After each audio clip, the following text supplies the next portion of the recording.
King of Gods. By Fast Food Restaurant, Kabanata 949. Green Bronze Pillar. Sa loob ng Great Gun Imperial Palace, sumiklab ang talakayan sa pagitan ng mga bulwagan at kalangitan. Nakalok ang tingin ng lahat sa screen ng Second Prince at Ninth Prince. Ito. Anong uri ng kayamanan ang nakatago sa Blackwind Canyon Forbidden Ground? Ang liwanag na nakikita natin ay marahil isang maliit na bahagi lamang. Sa kasamaang palad, ang lahat ng mga grupo ay nakakalat sa gitna ng Imperial Tombs. Marami na ang nakapasok sa center. Kung nagtutulungan sila, hindi imposibleng makuha nila ang kayamanan. Sa sandaling ito, mas binigyang pansin ng lahat ang kayamanan kumpara sa paglilitis sa Crown Prince. Hanggat may nakakuha ng kayamanang ito, paano kung ang laban para maging Crown Prince ay mauwi sa lubos na kabiguan? Ang 8 big families at iba pang puwersa sa loob ng Great Hall, kasama ang elder mula sa Sky Suspension Palace, ay tumingin sa mga screen sa kalangitan ng may pagkabigla. Maraming tao ang nagsisisi. Bakit wala ang kanilang clan na miyembro sa Blackwind Canyon ngayon? Bakit ang napakalakas na treasure glow ay nagmumula sa Blackwind Canyon Forbidden Ground? Napakalayo ni Chanel sa Blackwind Canyon. Natigilan ang tiyuhin ng ika-13 prinsipe at nataman ang ulo sa pagkadismaya. Ang mga pinaka nasa sabik ay ang mga bulwagan ng 9th, 5th, at 2nd princes. Ayon sa mga screen, ang tatlong puwersang ito lamang ang mayroong sinuman sa Blackwind Canyon. Si Zhao Feng ay talagang isang taong may malaking kapalaran. Napabuntong hininga si Duke Nanfeng sa kanyang puso. Ilang iba pang mga figure sa likod ng malaking bulwagan ay nag-uusap sa isa't isa. May mali. Bakit may napakalakas na treasure glow na nagmumula sa Blackwind Canyon Forbidden Ground? Sabi ng isang malabong mataba na may malalaking tenga. Masyadong kakaunti ang impormasyon tungkol sa Blackwind Canyon Forbidden Ground. Nasa kamay nila ang Dragon Jades, kaya hindi ito dapat maging masyadong problema. Sagot ng isang kulubat na elder. Wala sa mga prinsipe ang nasa kanyan. Kung ang isang tao ay maaaring kumuha ng kayamanang ito ay magiging isang malaking kapalaran para sa buong Great Gunlord Dynasty. Sabi ng isang figure sa likod.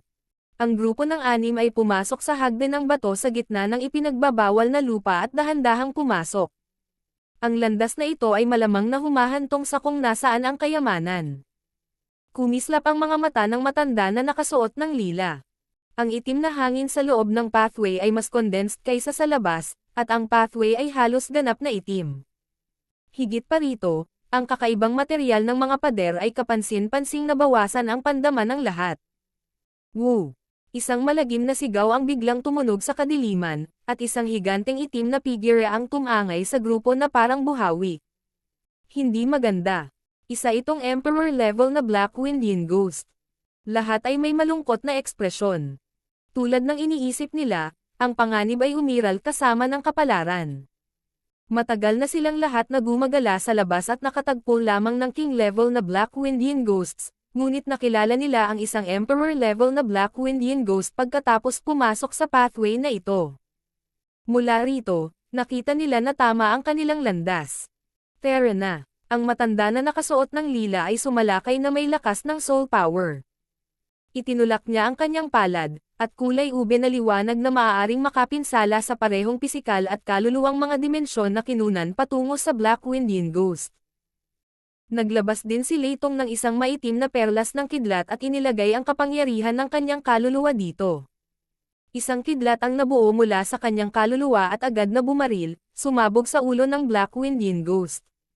Sinasalungat ng mga pag-atake ng kidlat ang masasamang demonyo at espiritu, kaya kitang-kita ang epekto nito. Tumayo si Old Ying sa likuran nila at naglabas ng mga sinag ng madilim na liwanag na tumama sa mga kritikal na punto sa Blackwind Yin Ghost. Ang Emperor level na Blackwind Yin Ghost ay teknikal na may sariling kamalayan, ngunit hindi ito masyadong matalino, kaya agad itong napatay ng pinagsamang puwersa ng 3 quasi-sacred lords. Magpatuloy. Matapos makumpirma na nakarating sila sa tamang lugar, lahat ay nasa sabik at bumilis habang pinapataas din ang kanilang pag-iingat. Habang lumalakad sila, mas lumaki ang landas, at lahat ay nakakalakad ng sunod-sunod. Kasabay nito, Ang itim na hangin ay halos ganap na hamarang sa kanilang paningin, at ang dalawang emperador ay nagsimulang magkaroon ng problema sa pagharang dito. Ang mga pader na ito ay mas matigas pa kaysa sa mga higanteng bato. Napabuntong hininga ang nakayulang nakasuot na elder nang hawakan niya ang mga dingding. Ang kanyang mga pag-atake ay lumikha lamang ng ilang mga bitek sa mga bato, ngunit ang mga pader na ito ay mas matigas pa. Ang mga ito ay mas malakas pa kaysa sa mga peak earth grade item. Isang tinidor. Napatigil ang lahat sa paglalakad. Hindi alam ni Old Ying at ng matanda na nakasuot ng kulay ube kung ano ang gagawin. May dalawang daanan sa harapan nila, at ang sentido ng lahat ay kasalukuyang nanghina ng itim na hangin. Wala silang napansin na pagkakaiba sa pagitan ng dalawang landas. Mas mainam na huwag maghiwalay. Maingat na sabi ni Old Ying. Ang dalawang grupo ay hindi masyadong malakas sa simula, at sila ngayon ay nasa hindi kilalang kailaliman sa ilalim ng lupa ng Blackwind Canyon Forbidden Ground. Kung sila ay maghiwalay, ang kanilang pagkakataon na mabuhay ay bababa sa halos zero. Pagkatapos ay pumili tayo. Sumang-ayon ang matanda na nakasuot ng lila sa sinabi ni Old Ying. Ho! Habang nag-aalinlangan ang matanda na nakasuot ng lila at si Old Ying, dalawang Blackwindian ghosts ang lumitaw mula sa isa sa mga pathway. Hindi sila emperor, ngunit mas malakas sila kaysa sa mga multo ng hari sa labas. Hahaha. Ito dapat ang landas kung saan magkakasamang nabubuhay ang kapalaran at panganib. Tumawa ang matanda na nakasuot ng lila at pagkatapos ay ibinuka ang kanyang mga palad, na summoning ng alon ng lilang liwanag. Kumilos din sina Leitong at Old Ying. Hindi sila sumang-ayon o hindi sumasang-ayon sa pamamaraang ito ng pagtukoy kung aling paraan ang pupuntahan. Tignan natin. Napaatras ng kalahating hakbang si Zhao Feng at binuksan ang kaliwang mata. Weng! Isang malabong gininto ang ripple ang kumalat mula sa gininto ang mata ni Zhao Feng habang nakatingin siya pababa. Ang kaliwang mata ni Zhao Feng ay agad na nakakita sa dingding na ginawa mula sa hindi mabilang na komplikadong mga atomo, ngunit walang masyadong espesyal tungkol dito. Tiyak na mayroong isang lihim na bulwagan, ngunit ito ay nakatago ng napakalalim. Ang kanyang kaliwang mata ay hindi kayang makita ang buong daanan mula rito. Ang gininto ang ripple ng liwanag ay nawala sa kaliwang mata ni Zhao Feng pagkaraan ng mahabang panahon. Isang Blackwindian ghost ang biglang lumitaw sa likod ni Zhao Feng. Zhao Feng, mag-ingat ka. Agad na bulalas ni Old Ying matapos patayin ang Blackwindian ghost sa harapan. Ang Blackwindian ghost na ito ay naging isang itim na buhawi at dumaong mismo sa likod ni Zhao Feng. Si Zhao Feng ay kumilos na parang wala siyang naramdaman, ngunit ang simbolo ng God Tribulation Lightning sa loob ng kanyang kaluluwa ay kumurap. Boom! Ang kidlat ay kumislap sa paligid ng itim na hangin na dumapo sa likod ni Zhao Feng, at ang multo ay agad na hinaypan sa mga piraso. Nakatalikod lang si Leitong, at nanginginig ang puso niya nang makita niya ito. Naalala niya ang imahe ni Zhao Feng na nakikipagpalitan ng suntok sa kanya. Sigurado siya na si Zhao Feng ay hindi kasing simple ng tila, ngunit nahihiya siyang sabihin iyon. Dapat ba niyang sabihin sa matanda na nakasuot ng lila na sinubukan niyang tambangan ang isang hari sa tore na gawa sa kahoy, ngunit sa halip ay natambush siya? Brat, hindi mo ba sinabi na wala kang alam na mga pamamaraan ng lihim na uri ng soul? Agad na lumipad ang matanda na nakasuot ng lila at nagtanong. Ang surge ng soul power sa loob ng putok ng kidlat na iyon ay nagbigay ng nakakatakot na destructive aura na nararamdaman niya kahit sa malayo. Wala ba sa inyo ang may nagtatanggol na kayamanan na nagpoprotekta sa kaluluwa? Ngumisi si Zhao Feng habang nanatiling pareho ang kanyang ekspresyon. Ang ekspresyon ng matanda na nakasuot ng lila ay patuloy na nagbabago, ngunit wala siyang sinabi sa huli, at nagpatuloy sila sa pasulong. Malinaw na mayroon siyang mga kayamanan na nagpoprotekta sa kanyang kaluluwa, ngunit hindi ito kasing lakas ng mayroon si Zhao Feng. Pumunta ang grupo sa isa sa mga landas at nagpatuloy pasulong. Boom!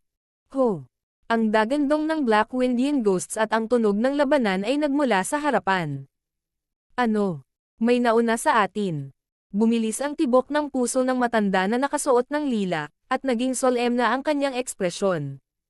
Sa hitsura nito, mayroong higit sa isang pasukan sa ilalim ng lupa.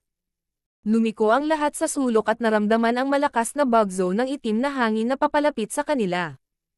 Boom! Ikinumpas ng matanda na nakasuot ng kulay ube ang kanyang mga palad, at nahati ito ng madilim na lilang liwanag. Sa isang bulwagan sa unahan nila ay may 3 quasi-sacred lords at ilang dosenang Black Windian ghosts. Nakipaglaban sila habang ang isang emperador na hindi dalubhasa sa pag-atake ng kaluluwa ay nagtago sa likod nila. Ang lahat ng Black Windian ghosts na ito ay mga emperor. Grupo ng ikalawang prinsipe. Noong nag-aaway sila sa kayamanan sa Ice Castle, nakita nila ang grupong ito. Nanghina ang ekspresyon ng matanda na nakasuot ng lila. Hindi niya inaasahan na mauuna sa kanila ang grupo ng Second Prince. Gayunpaman, sa sandaling ito, ang 3 quasi-sacred lords ay dahado, at sila ay pinilit na lumabas ng bulwagan ng ilang dosenang Black Windian ghosts. Kasabay nito, mas maraming king level na Black Windian ghosts ang lumitaw mula sa bulwagan. Mga kapwa Dawist, iisa ang layunin natin. Tulungan mo kami. Talagang may kayamanan sa loob ng bulwagan. Ang pinuno ay isang matandang may balbas. Isang patong ng apoy ng kaluluwa ang tumakip sa kanyang katawan habang nakatingin siya sa 6 na nasa likuran niya para humingi ng tulong. Ang bulwagan. Ang mga mata ng matanda na nakasuot ng lila ay kumislap. Iniisip niyang bumalik sa sanggang daan at subukan ang kabilang landas. Kung tutuusin, habang 4 lang ang tao sa grupo ng ikalawang prinsipe dito, ang kanilang kabuuang lakas ay nalampasan nila. Tara na, Old Ying. Siguradong may sikreto sa bulwagan sa unahan natin. Tumingin ang matanda na nakasuot ng lila na si Old Ying.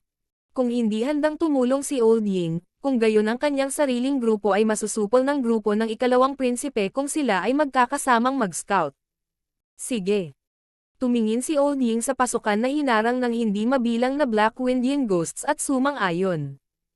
Zhao Fang, ipatawag mo rin ang iyong Black Striped Venomous Scorpions. Ang nakayulang nakasuot na elder ay tumingin kay Zhao Fang, na nagtatago sa likod. Sa tulong ni Old Ying, ang matanda na nakasuot ng lila, at kasama, sinimulan nilang pilitin ang Black Windian ghosts pabalik sa bulwagan. Salamat! Ang matandang may balbas ay nagpahayag ng kanyang pasasalamat habang sila ay nakikipaglaban at ini-inspection si Zhao Fang. Si Zhao Fang ay isang hari lamang, ngunit napanatili pa rin niya ang kanyang kamalayan kahit nasa napakalakas na itim na hangin. Ang kanyang lakas ay hindi kapani-paniwala. Ang Black Windian ghosts na naglalaban ay biglang sumigaw at nagsimulang manginig. Pagkatapos, sila ay naging hindi mabilang na itim na bagzo ng hangin at umatras. Lahat sila umatras. Nadama ng matandang may balbas na may mali. Malamang na may matalinong Black Windian ghost dito, kaya umatras sila matapos makitang hindi sila ang kalaban natin. Tumawa at nagsalita ang isang miyembro ng grupo ni Second Prince. Ang hitsura ng bulwagan ay nahayag matapos ang lahat ng Black Windian ghosts ay umatras. Isa itong walang laman na bulwagan na nagbigay ng luma at masamang aura. Ang hindi mabilang na komplikadong mga simbolo ng array ay sumasakop sa mga dingding sa paligid ng bulwagan, at paminsan-minsan ang mga ito ay kumukurap. Sa pinakagitna ng bulwagan ay isang malaking berdeng halijing tanso. Hindi mabilang na mga snarling at mabangis na halimaw at maalamat na species ang inukit dito. Ang imahe ay napakalakas na lumikha ito ng mga ilusyon kapag tiningnan ito ng isa. Jinkai. Hinampas ng Old Ying ang likod ni Jinkai at nagpakawala ng soul intent sa kanya. Nakakatakot na berdeng tansong haligi. Napabuga ng hangin si Jinkai habang nababalot ng malamig na pawis. Kung hindi siya ginaising ni Old Ying, baka namatay na siya sa ilusyonaryong mundo. Siniyasat ni Zhao Fang ang mabangis na hayop sa berdeng tansong haligi. Sila ay katulad ng sinaunang Desolate Ray sa kanyang memorya, ngunit naglalaman sila ng higit pang mga detalye at tila nabubuhay. May isang metal na itim na pinto na nakapaloob sa berdeng tansong haligi. Ito ay nabuo mula sa hindi mabilang na maliliit na piraso ng metal, at ito ay kabilang sa Way of Mechanisms. Hindi mabilang na kumikinang na gold and white array lines ang nakapalibot sa berdeng bronze pillar at sa metal na itim na pinto. Tila ito ang ubod ng hanay sa bulwagan. Ang mystic gold and white array na ito ay lumikha din ng formation. Kung wala ang tulong ng array, kahit na ang quasi-sacred lords ay mahuhulog sa isang ilusyonaryong mundo kung titingnan nila ang ancient desolate beasts sa haligi. King of Gods, Kabanata 950. Maraming kayaman. Siyang 3 pangkat ay binubuo ng 10 katao sa kabuuan, at lahat ay nakatayong tahimik sa harap ng berdeng haliging tanso. Mayroon ba sa inyo na dalubhasa sa mga arrays o mga diskarteng lihim ng Heaven's Legacy? Tanong ng matandang may balbas na may awkward na ngiti. Napayuko ang lahat at hindi nagsalita. Halata namang walang gumawa. Ang ilang mga pamana sa Imperial Tombs ay nangangailangan ng mga master ng array o mekanismo upang malutas, ngunit sa pagtatapos ng araw, ang bilang ay napakaliit. Higit pa rito, kahit na ang isang tao dito ay pamilyar sa mga array, ang partikular na array na ito ay hindi katulad ng mga array sa anumang iba pang mana. Kaunti lang ang mga tao sa Imperial Tombs ngayon na makakalutas sa array na ito. Maaari ba tayong magtulungan para sirain ito? Isang quasi-sacred lord mula sa grupo ng matandang may balbas ang bumubulong. Natahimik ang lahat. Paano nila dapat malaman kung ano ang mangyayari kung wala silang alam tungkol sa mga array? Subukan natin. Pag-atake mula sa malayo. Nag-isip sandali ang matanda na nakasuot ng lila. Maraming array ang maaaring mag-counterattack kung sila ay inaatake. Sige. Pumayag din si Old Ying. Lahat ay ayaw sumuko ngayon matapos ipagsapalaran ang kanilang buhay at maabot ang kailaliman ng ipinagbabawal na lupa. Halatang sumang-ayon ang lahat, kaya't lahat sila ay umatras sa labas ng bulwagan. 9 Yin Pam. Inilipat ng matandang may balbas ang kanyang True Yuan, at ang kanyang palad ay nagradiated ng power aura ng malamig na yin habang itinulak niya ito palabas. Ho! Ang figure ng isang nagyayelong palad ay tumawid patungo sa berdeng tansong haligi. Dahan-dahang pinakawalan ng matandang may balbas ang pag-ataking ito, pagkatapos ay umatras ng ilang hakbang pagkatapos gawin iyon. Ang figure ng nagyayelong palad ay agad na dumapo sa ginto at puting hanay. Boom! Sa sumunod na segundo, biglang lumitaw ang imprint ng isang kamay sa dingding sa tabi ng lahat. Paano? Paano ito posible? Natigilan ang matanda na may balbas, at tumalon ang kanyang puso. Kung hindi dahil sa sobrang pag-iingat niya, nataman na sana siya ng sarili niyang pag-atake matapos itong mapalakas at maaninag ng array. Sa sandaling dumampi ang kanyang atake sa hanay, agad itong tumalbog pabalik. Wala man lang nakakita kung paano ito gumalaw.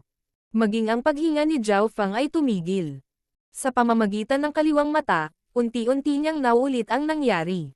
Gayunpaman, kahit na pinabagal niya ito sa 2 beses na mabagal, halos hindi niya ito makita.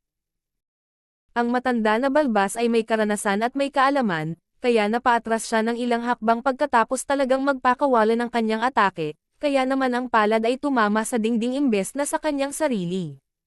Tila lubhang kapakipakinabang ang karanasan ng isang elder. Sa kabila ng kanyang kapangyarihan, si Zhao Fang ay wala pang ganoong bagay.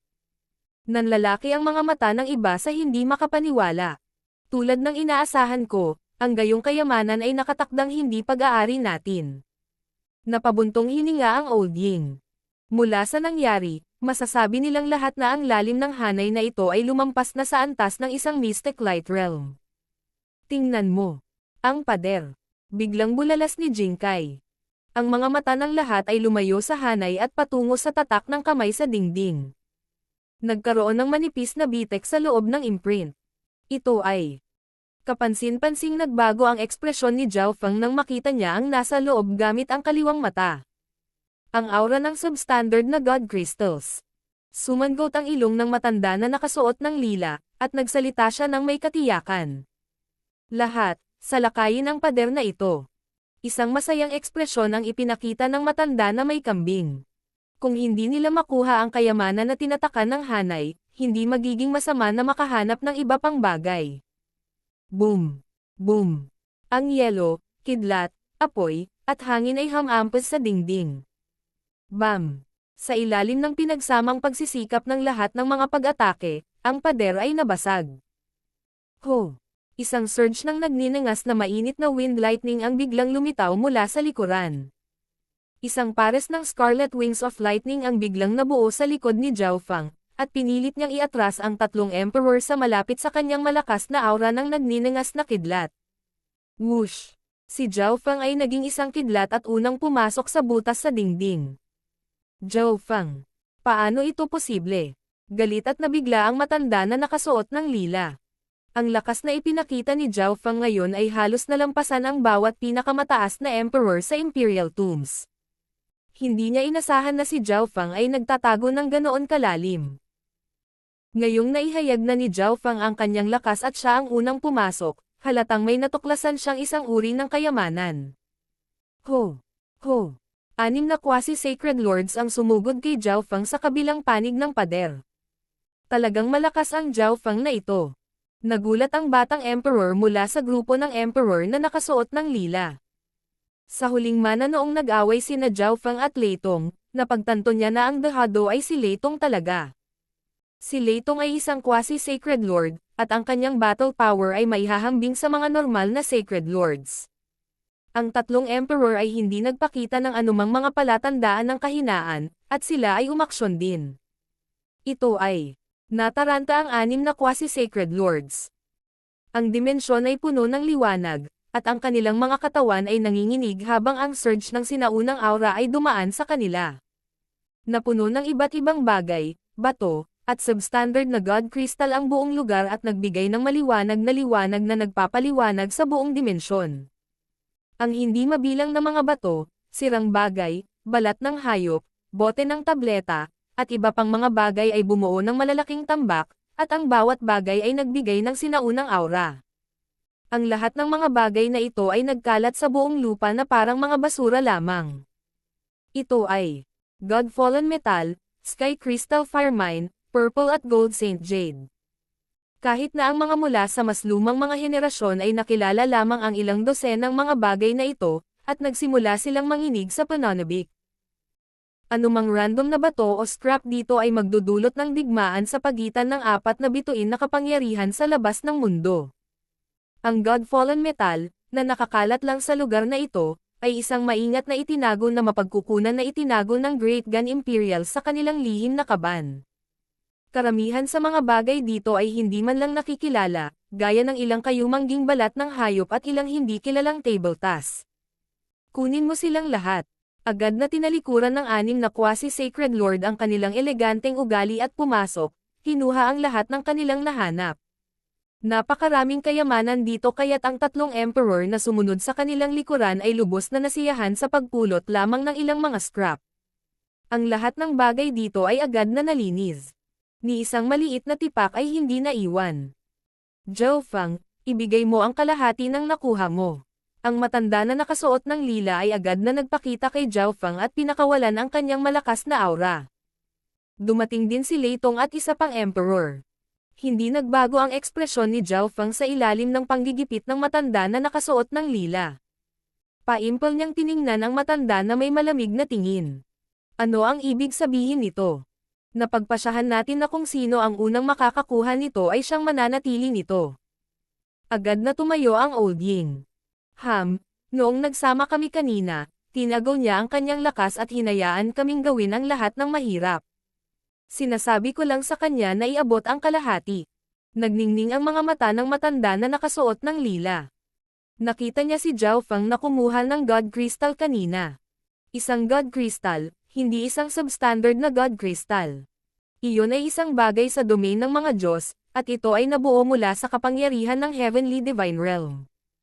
Junior, ang isang maliit na hari ay hindi maaaring panatilihing ligtas ang lahat ng mga kayamanang iyon. Isang matamis na ngiti ang ibinigay ng matanda na may balbas. Si Zhao Feng ang unang pumasok. Malinaw na nakuha niya ang pinakamahalagang kayamanan sa lugar na ito.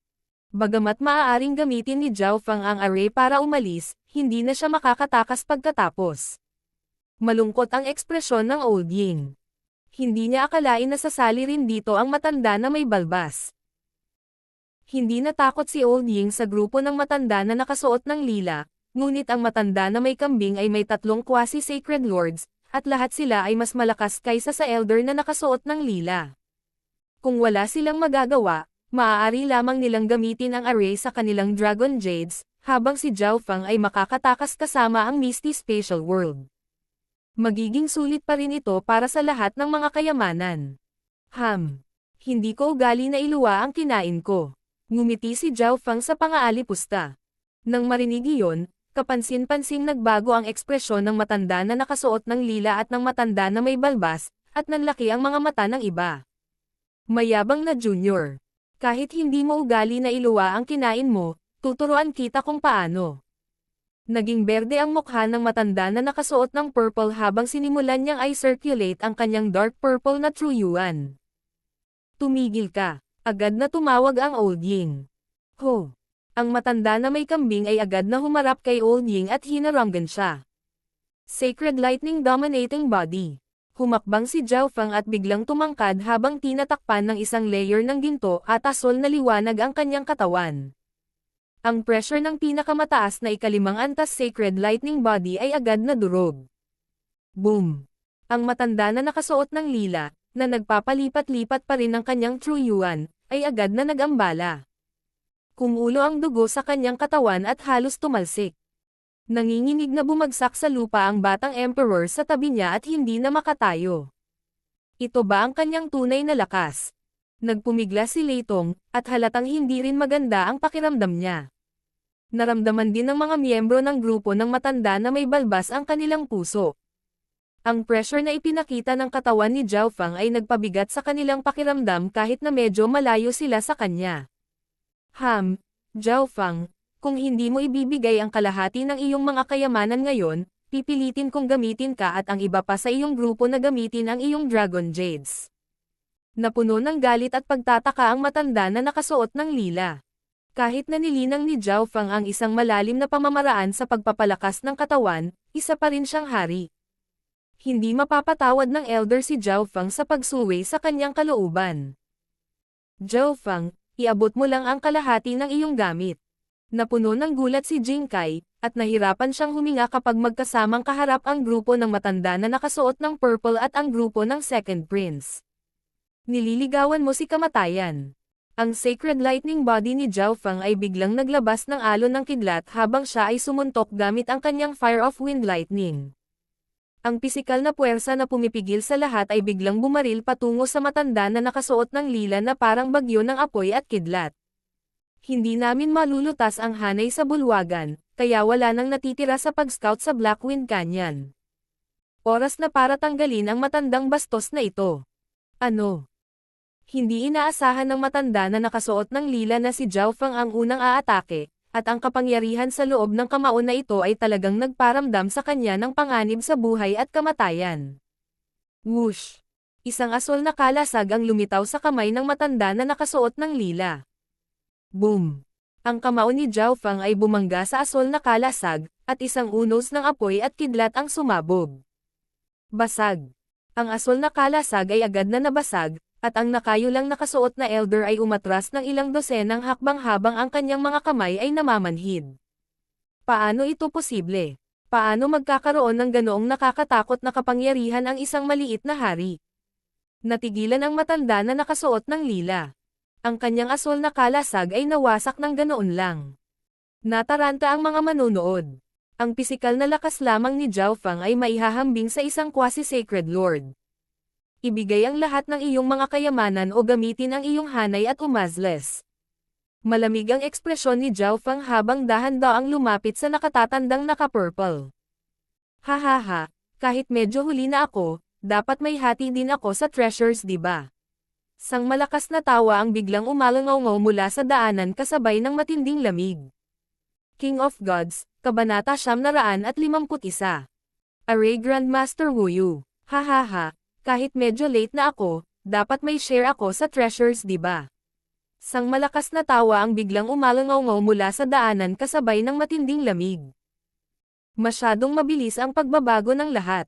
Nabigla pa rin ang lahat sa lakas ni Zhao Feng nang bigla nilang naramdaman ang ilang malalakas na aura na lumitaw mula sa itaas. Ito ay Jiang Hao. Nagbago ang ekspresyon ng matanda na nakasuot ng lila. Si Jiang Hao ay nagmula sa Jiang family, isa sa 8 big families, at siya ay isang walang katulad na kababalaghan na gumising sa kanyang bloodline. Kahit na siya ay isa lamang quasi-sacred lord, ang lakas ni Jiang Hao ay madaling nalampasan ang matandang may balbas, at mas malakas pa siya kaysa sa mga normal na Sacred Lords. Ito ang mga miyembro ng pangkat ng 7th Prince. Bumagsak ang puso ni Lei Tong. Sinuportahan ng pamilya Jiang ang 7th Prince sa paglilitis ng Crown Prince. Ang 7th Prince ay nireranggo bilang ikatlong paborito upang maging Crown Prince. Ang tatlong quasi-sacred lords na sumunod sa likod ni Jiang Hao ay lahat ay kapantay ng matandang may balbas. Bagamat malapit nang maghiwa-hiwalay ang tatlong grupo, lalo na si Zhao Feng at ang matanda na nakasuot ng lila, lahat sila ay nasa iisang bangka ngayon. Zhao Feng, tumigil ka. Kailangang mag-team ang tatlong grupo natin sa ngayon. Agad na nag-message si Jing Kai kay Zhao Feng. Bagamat natulala siya sa tunay na lakas ni Zhao Feng, hindi pa rin siya makakapareha ni Jiang Hao. Kahit na malakas ang pisikal na depensa ni Zhao Feng at maihahambing siya sa isang quasi-sacred lord, hindi iyon sapat. Ang Jiang family ay mayroong Ice Demon bloodline, na nireranggo sa top 20 sa Imperial Dao bloodlines. Napakababa ng pagkakataong magising ito.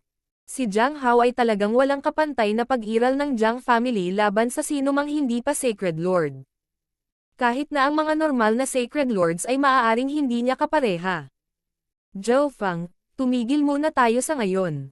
Ang Jiang Hao na ito ay isang walang katulad na henyo mula sa nakaraang henerasyon ng Jiang family, at mayroon siyang Ice Demon bloodline. Lumipat ang mga mata ng matanda na nakasuot ng lila habang nagme-message din siya. Matapos maranasan ang suntok ni Zhao Feng, alam ng nakayulang nakasuot na elder na hindi siya ang kapareha ni Zhao Feng. Ang pagdating ni Jiang Hao ay nagbigay sa kanya ng dahilan para itigil ang laban. Kapag hindi pinapansin ni Zhao Feng, tatakbo siya. Dahil ang mga pandaman ng isang tao ay limitado sa Black Wind Canyon Forbidden Ground, ito ay karaniwang imposible para kay Zhao Feng na mahanap siya. Jiang Hao. Siniyasat ni Zhao Feng ang gwapong lalaking may puting buhok. Nakilala ni Zhao Feng ang ilang tao mula sa Jiang family sa Divine Illusion Dimension, at ang nagbigay sa kanya ng pinakamalalim na impresyon ay si Jiang Chen.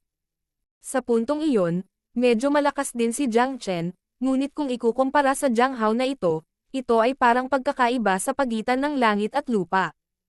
Ikaw si Zhao Feng, tama ba? Malamig ang mga mata ni Jiang Hao habang sinisiyasat niya si Zhao Feng ng may interes. Narinig niya ang ilang bagay tungkol sa nangyari sa Divine Illusion Dimension mula sa mga disipulo ng Jiang family. Gayunpaman, dahil iyon ay isang away sa pagitan ng mga kabataan, malinaw na hindi niya kailangang pakialaman. Siya ay interesado lamang kay Zhao Feng. Si Zhao Feng ay isang hari lamang, ngunit nang ahas siyang pumasok sa gitna ng Black Wind Canyon Forbidden Ground. Kung ito ay isa pang hari sa kanyang lugar, sila ay naagnas na ng itim na hangin at naging isang Black Wind Yin Ghost. Higit pa rito, talagang nagkaroon si Zhao Feng ng kalamangan laban sa isang quasi-sacred lord. Ito ay hindi makapaniwala para sa isang hari na magkaroon ng kapangyarihang labanan ng isang quasi-sacred lord. Gusto mo ng bahagi ng mga kayamanan? Hindi pinansin ni Zhao Feng ang tanong ni Jiang Hao at tinanong ang isa sa kanyang sarili. Nagulat si Jiang Hao habang nakangiting tumingin kay Zhao Feng. Tama iyan. Sa tingin mo ba may karapatan ako? Nang marinig ang palitan ni Zhao Feng at Jiang Hao, naramdaman ng matanda at ng kumpanyang nakasuot ng lila ang kanilang puso. May tatlong grupo sa kanilang panig, at kung sila ay magsasama-sama, ang grupo ni Jiang Hao ay hindi maglalakas loob na gumawa ng anuman sa kanila. Ano ang iniisip ni Zhao Feng? Nagsisimula na ring magpanik ang Old Ying. Hindi niya alam na haantong sa ganito. Hindi ito isang tanong kung mayroon kang karapatan o wala. Nanatiling pareho ang ekspresyon ni Zhao Feng habang hinarap niya ang puwersa ni Jiang Hao. Oh, pagkatapos ay sabihin sa akin, ano ang kailangan kong gawin upang makakuha ng ilang mga kayamanan? Malamig na tumawa si Jiang Hao. Gusto niyang marinig ang gustong sabihin ni Zhao Feng. Nagsimula ring tumawa ang tatlong quasi-sacred lord sa likod ni Jiang Hao. Kung magsasama-sama ang tatlong grupo, hindi nila magagawang kumuha ng anuman sa pamamagitan ng puwersa.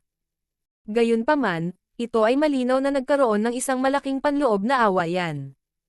Higit pa riyan, napakamayabang ni Zhao Feng na hindi man lang niya inilagay si Jiang Hao sa kanyang mga mata. Sa sitwasyong ito, mas nababawasan nila ang kapangyarihan ng tatlong grupo, mas maraming benepisyo ang kanilang makukuha. Ang mga mata ng lahat ay nakatuon kay Zhao Fang habang tinanong ni Jiang Hao ang kanyang tanong. Hindi nila alam kung ano ang ibig sabihin ng mga salita ni Zhao Fang.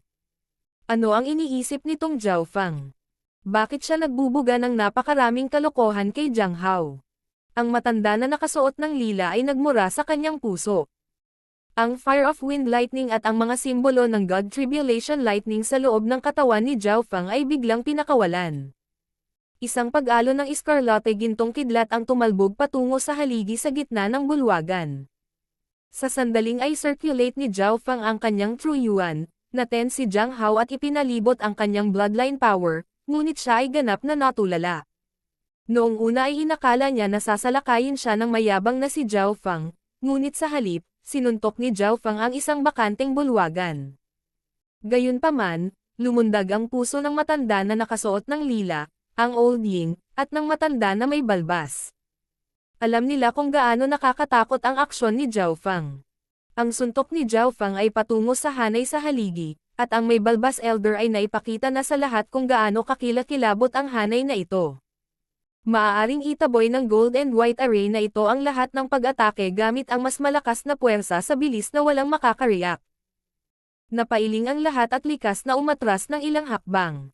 Hindi maganda. Gusto akong patayin ni Zhao Fang. Nakadama ng panganib sa buhay at kamatayan ang matanda na nakasuot ng lila. Hindi niya akalain na gusto pa rin siyang patayin ni Zhao Fang kahit na umabot na sila sa yugtong ito. Walang oras para gamitin ang array sa kanyang Dragon Jade. Umatras. Agad na napaatras ang matanda na nakasuot ng lila. Boom!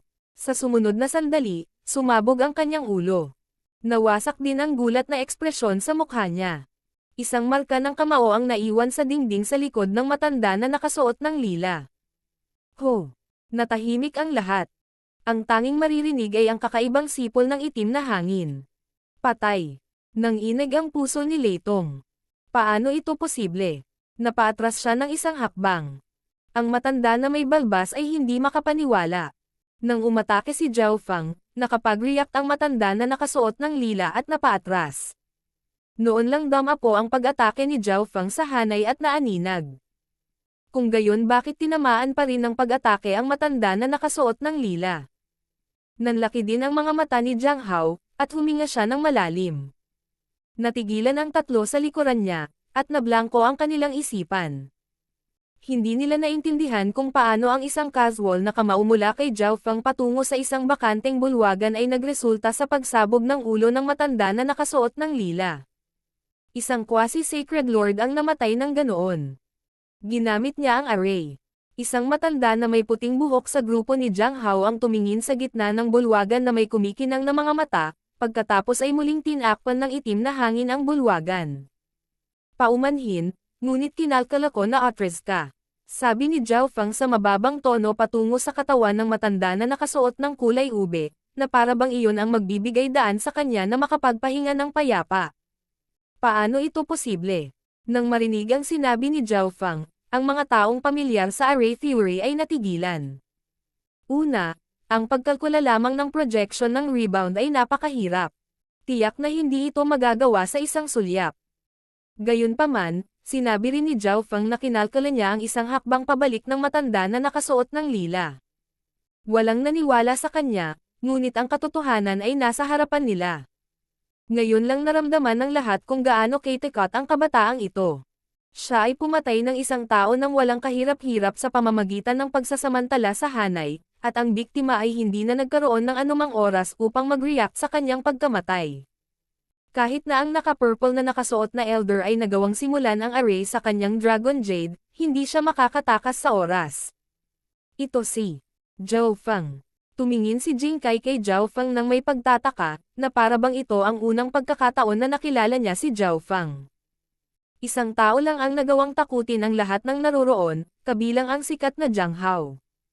Kinokontrol niya ang buong sitwasyon. Ang matanda na may balbas ay labis na nagsisi. Hindi siya dapat pumanig ng ganoon kabilis. Kinuha ni Zhao Fang ang interspatial ring ng matanda na nakasuot ng lila bago tumingin kay Jiang Hao. Kailangang magsikap para makatanggap ng kabayaran. Sa wakas ay sumagot si Zhao Fang sa tanong ni Jiang Hao. Malungkot ang mga mata ni Jiang Hao. Sinabi sa kanya ng Array Grandmaster sa kanyang grupo ang teorya kung paano pinatay ni Zhao Fang ang matanda na nakasuot ng purple. Kailangang aminin ni Jiang Hao na ang suntok ni Zhao Fang ay nabigla sa lahat, pati na sa kanyang sarili. Ang kabataang ito ay hindi simple. Tama ka, talagang hindi katanggap-tanggap ang pagtanggap ng kabayaran ng walang pagsisikap. Biglang sabi ni Jiang Hao, at napabuntong hininga ang lahat. Ang lakas ng grupo ni Jiang Hao ay hindi maaaring baliwalain, ngunit ang pagpapakita ni Zhao Fang ay natakot sa kanila. Ngayong sumuko na si Jiang Hao, napagtanto ng lahat na dapat nilang pasalamatan si Zhao Fang. May isang malalim na hanay sa bulwagan, at ang aking grupo ay may isang Array Grandmaster. Sabi ni Jiang Hao. Si Grandmaster Wu Yu mula sa Yuan Province, tama ba? Tumingin si Old Ying sa matanda na may puting buhok. Talagang matandang ito. Dahan-daang naglakad si Wu Yu mula sa likuran ni Jiang Hao at tumingin ng malalim kay Zhao Fang. Tumigil sandali si Zhao Fang. Noong una ay inakala niya na ang paglalakbay na ito ay natapos na, ngunit biglang tumalon ang isang Array Grandmaster. Siniyasat ng kaliwang mata ni Zhao Fang ang berdeng tansong haligi sa bulwagan, pagkatapos ay tumingin pababa. Sa hindi malamang dahilan, naramdaman niyang may mali. Kung makakapagambag si Grandmaster Wu Yu, ito ay magiging iyo. Ikinaway ni Zhao Fang ang interspatial na singsing na kakatanggal lang niya sa nakayulang nakasuot na elder. Maraming salamat, Grandmaster Wu Yu. Kumislap ang mga mata ni Jiang Hao. Pupunta ako at titingnan. Masyadong concentrated ang itim na hangin sa kanilang paligid, at halos walang makita sa gitna ng bulwagan. Dahan-daang pumasok si Wu Yu sa bulwagan, ngunit hindi nagtagal ay bumalik siya at tumingin kay Jiang Hao bago umiling. Ito ang pinakamisteryoso at komplikadong hanay na nakita ko sa aking buhay. Wala akong magagawa dyan. Ang grupo ni Jiang Hao ay nagpakita ng dismayadong ekspresyon. Si Grandmaster Wu Yu ang pinakasikat na eksperto sa array sa Yuan Province. Kung sinabi niyang walang paraan, wala talagang paraan. Tara na, Zhao Fang. Ang ating paglalakbay ay natapos na. Dahan-daang lumakad ang Old Ying. Hindi nila nagawang lutesin ang array, kaya nakatadhana silang hindi makasama ang kayamanan. Walang ibang mga landas pagkatapos ng bulwagan na ito. Pupunta rin ako. Pinangunahan ng matanda na may balbas ang kanyang grupo at aalis na rin. Ngayon lang sila nakakuha ng sapat na kayamanan. Ang kailangan lang nilang gawin ay maghanap ng ligtas na lugar at maghintay para matapos ang paglilitis sa Crown Prince. Nagkatinginan si Lei Tong at ang batang Emperor. Namatay ang matanda na nakasuot ng lila, at sinulyapan nila ang grupo ni Jiang Hao ng may pag-iingat. Sumunod ang dalawa sa likod ni Old Ying at kasama at umaasa na hindi sila guluhin ni Jiang Hao. Nang malapit na silang umalis. Boom! Boom! Boom! Nagsimulang manginig ang lupa sa ilalim nila. Ho! Boom! Isang siyam na kulay na liwanag ang bumaril mula sa ilalim ng berdeng tansong haligi at patungo sa kalangitan.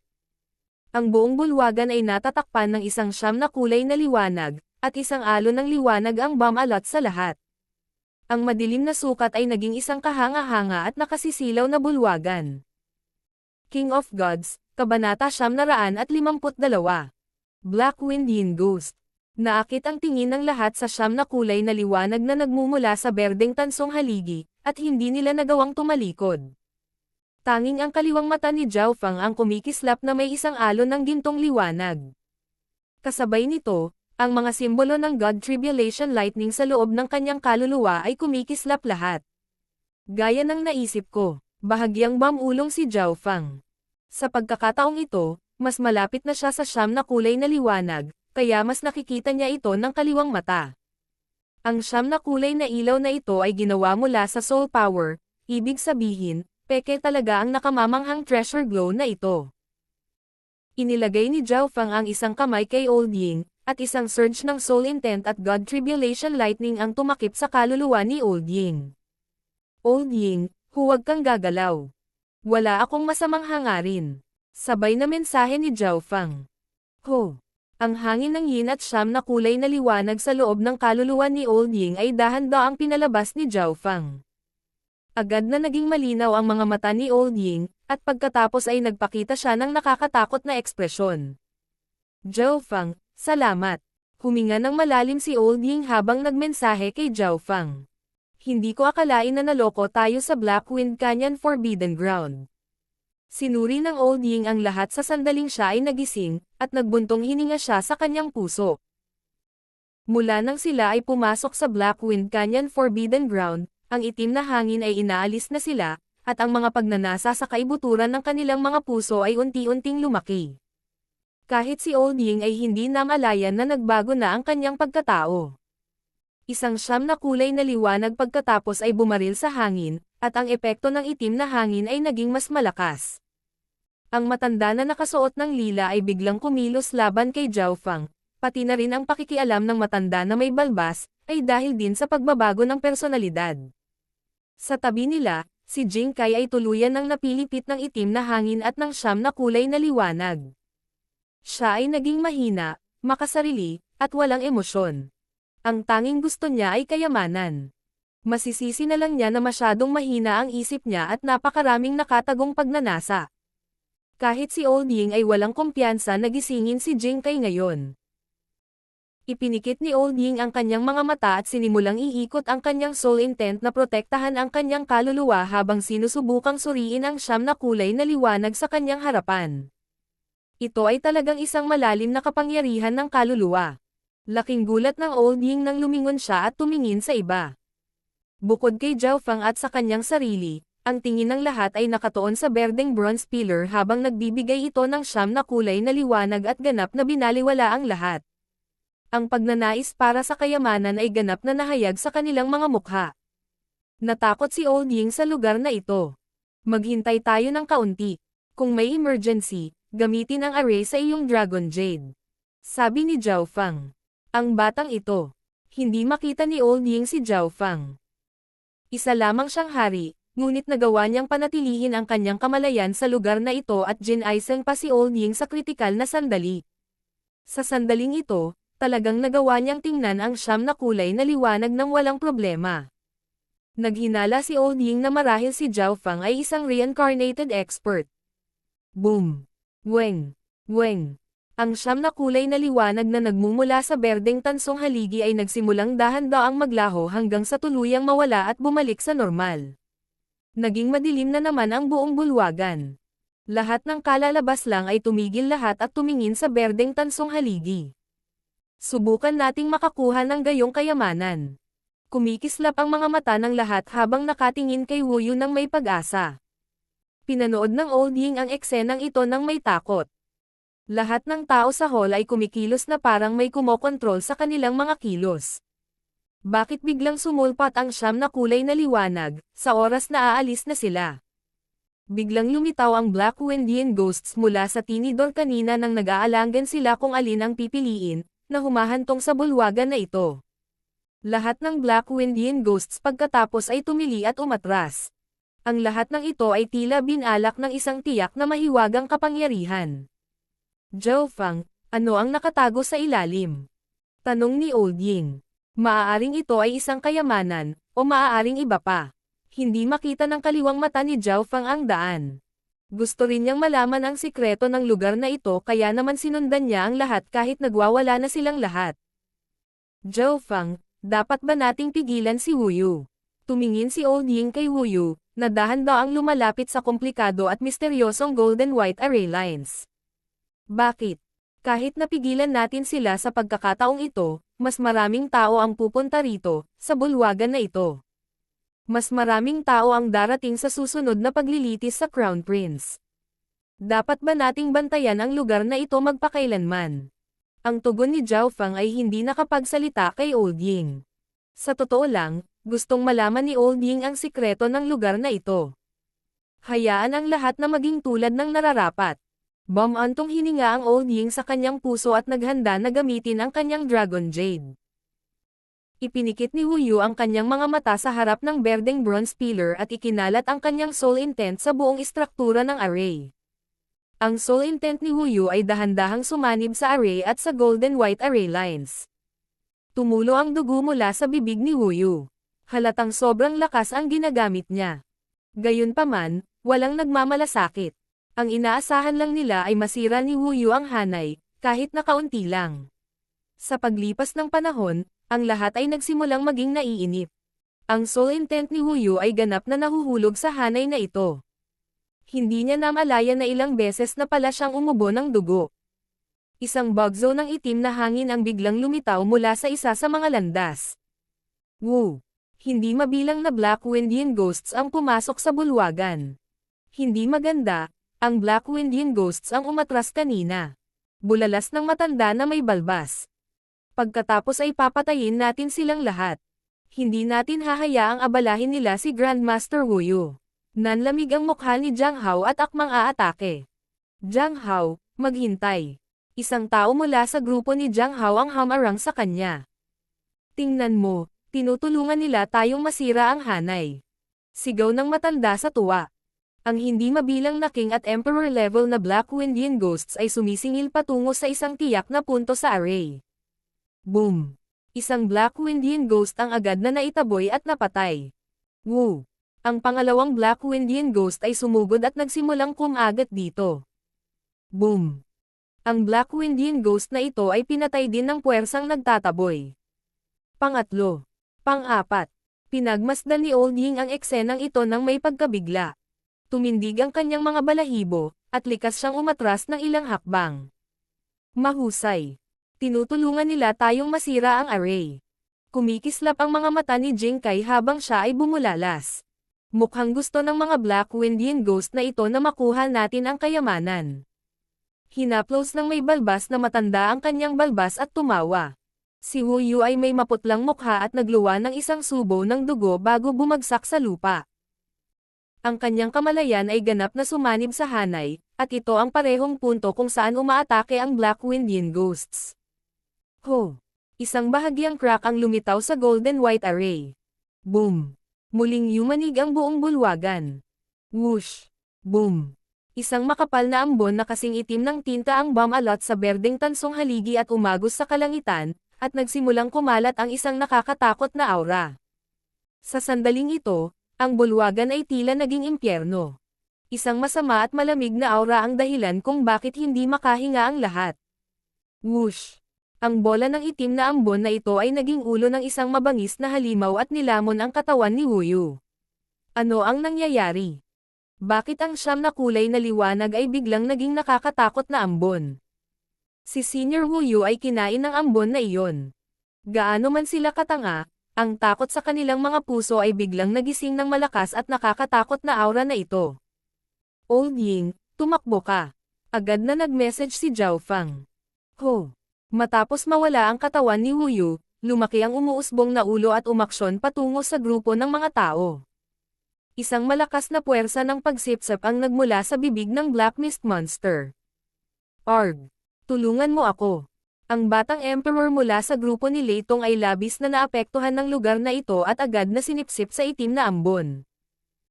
Agad na gumamit sina Zhao Fang at Old Ying ng mga lihim na diskarte para mapabilis ang kanilang bilis at sila ang unang nawala sa daan. Bago umalis si Old Ying, kinaladkad din niya si Jing Kai. Noon lang nag-react ang iba at nagsimulang tumakbo palayo. Arg! Ano yan? Isang quasi-sacred lord mula sa grupo ng matandang may balbas ang sinipsip sa itim na ambon. Dragon! Dragon Jade! Nanginginig siya at ginamit ang array sa loob ng Dragon Jade, at nagsimulang kumalat ang isang layer ng liwanag. Whoosh! Gayunpaman, sa susunod na sandali, siya ay kinain ng umuungol na ulo ng hayop bago siya nakapag-teleport palayo. Boom! Ang ulo ng hayop na gawa sa itim na ambon ay naging ilang bola ng itim na ambon, naging mas maliliit na ulo, at hinabol ang lahat ng nagtangkang tumakas. Ginamit ni Zhao Fang ang kanyang Lightning Wing Spatial Flash para tumakas at siniyasat ang sitwasyon sa likod gamit ang kanyang kaliwang mata. Ang mga taong kinain ng ulo ng hayop ay pumasok sa hanay sa pamamagitan ng maliit na bitek. Nagulat si Zhao Fang. Anong uri ng pamamaraan ito? Ano ang maaaring magpaliit sa isang tao sa laki ng isang bitek? Hindi maganda. Napagtanto ni Zhao Fang na papunta sa kanyang direksyon ang isa sa mga ulo ng itim na ambon. Whoosh! Hindi na siniyasat ni Zhao Fang kung ano ang nangyayari sa likod niya. Nakatuon siya sa paggamit ng kanyang Lightning Wing Spatial Flash para tumakas. Whoosh! Sa sandaling nakatakas si Zhao Feng sa kuweba, naramdaman niyang nawala ang panganib. Ang Blackwind Canyon Forbidden Ground ay nanginginig pa rin. Mukhang ang mga bola ng itim na ambon ay hindi pa maaaring lumitaw sa labas. Hulaan ni Zhao Feng. Zhao Feng, umalis na tayo sa lugar na ito ng mabilis. Baka mailigtas natin si Jingkai. Tiningnan ng Old Ying ang nahimatay na si Jingkai na may pag-aalala. Kung tutuusin, miyembro pa rin siya ng team ng Ninth Prince. Ang Ninth Prince ay mayroon lamang 7 tao, kaya hindi nila kayang mawala ang sinuman. Sa sandaling ito, ang itim na hangin sa Blackwind Canyon Forbidden Ground ay nagtitipon at nagiging mas magulo, na para bang babalik ito sa dating lakas. Sige. Ang ripple ng gininto ang liwanag na nagmumula sa kaliwang mata ni Zhao Feng ay nagsimulang lumabo. Ang sinumang maaaring nakatakas ay mayroon na. Naging mahinahon muli ang lupa. Gayunpaman, bago nila ito nagawang makalayo, isang pader ang sumabog, at isang bagyo na dulot ng pagkawasak ng isang little world ay dumaan sa bawat direksyon, at isang itim na bug zone ng hangin ang umihip mula sa ilalim ng lupa. Woo! Ang itim na bug zone ng hangin na ito ay naging isang malaking Blackwind Yin Ghost at tumalon patungo kay Zhao Feng. Hindi maganda, gumuho ang Little World. Ang Blackwind Yin Ghost na ito ay nabuo mula sa Sacred Lord Intent, na naging masama. Ang nag-iisang mata ni Old Ying ay tumingin sa layunin na hindi pa ganap na nag-transform sa isang Blackwind Yin Ghost, at ito ay nagradiated ng isang malakas na surge ng yin at nakamamatay na kapangyarihan ng soul.